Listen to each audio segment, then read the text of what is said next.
আল্লাহর নিকট ক্ষমা প্রার্থনা করলে কত শত পথ আপনার জন্য খুলে যাবে, আসমানের দরজা আপনার জন্য এমনভাবে খুলে যাবে যে আপনি কল্পনাও করতে পারবেন না। আপনি সবকিছু আরো ভালোভাবে বুঝতে পারবেন, আপনার ব্যক্তিগত সমস্যাগুলো দূর হতে শুরু করবে। উদাহরণস্বরূপ রাগের কথা ধরা যাক। রাগ হওয়া থেকে মুক্তি পাওয়া আসলেই অনেক কঠিন। বহু মানুষ খুবই সমস্যাপূর্ণ জীবনযাপন করে, খুব অল্পতেই রেগে যান, কিছু একটা তাদের সামান্যতেই ক্রোধান্বিত করে, আর তারা এর সাথে লড়াই করতে পারেন না। তারা তাদের এই সমস্যাটা বুঝতে পারেন, কিন্তু নিজের কাছে অসহায় হয়ে পড়েন এবং মনে মনে ভাবেন, না, আমার পক্ষে এই রাগ হওয়া থেকে মুক্তি পাওয়া সম্ভব না। হুদায়বিয়ার সন্ধির সময় সাহাবীরা খুবই রাগান্বিত হয়ে পড়েছিলেন। তাদের রাগ দূর করা সম্পর্কে আল্লাহ কি বলছেন? তিনি বলছেন, ওয়া আনজালা সাকিনাতা ফি কুলুবিল মুমিনিন, তিনি আকাশ থেকে বিশ্বাসীদের অন্তরে প্রশান্তি নাজিল করলেন। প্রশান্তি আমাদের নিজেদের কাছ থেকে আসে না, আমরা নিজেদের প্রশান্ত করতে পারি না। মুসা আলাইহিস সালামের মা ভয়ে টেনশনে প্রায় মারা যাচ্ছিলেন, যখন তার ছোট শিশু একটা বক্সে বন্দি করে পানিতে ভাসিয়ে দিলেন। লাউলা আর রাবাতনা আলা কলবিহা, যদি আমি তার হৃদয়কে দৃঢ় করে না দিতাম। তার নিজের পক্ষে সে অন্তরকে দৃঢ় করা সম্ভব ছিল না। ঐশ্বরিক হস্তক্ষেপ বলে এটা ব্যাপার আছে।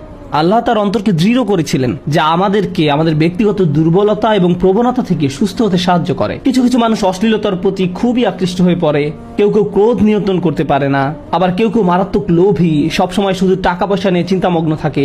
তারা এইসব থেকে বের হয়ে আসতে চায়, কিন্তু নিজেদের সাথে যুদ্ধ করে পারে না। এই সব সমস্যার সমাধান আসে আল্লাহর পক্ষ থেকে।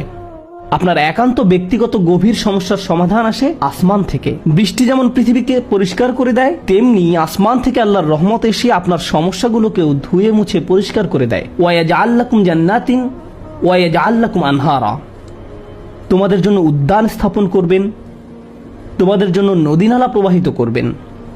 অর্থাৎ আল্লাহ বলছেন, যদি শুধু ক্ষমা চাও সবই দিব। আমি আপনি মনে করি যে যদি আমরা আল্লাহর কাছে ক্ষমা চাই তাহলে শুধু ক্ষমা পাবো, কিন্তু আল্লাহ বলছেন, যদি ক্ষমা চাও তাহলে এমন কিছু নেই যা আমি তোমাদের দিব না।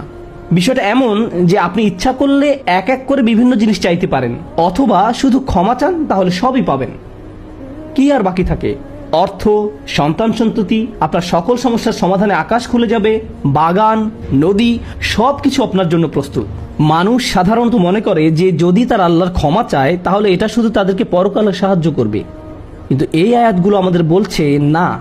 এই আয়াতগুলো আমাদেরকে বলছে যে না, আল্লাহ শুধু আমাদেরকে পরকালেই সাহায্য করবেন তা নয়, তিনি আমাদেরকে এই দুনিয়াতেও সাহায্য করবেন।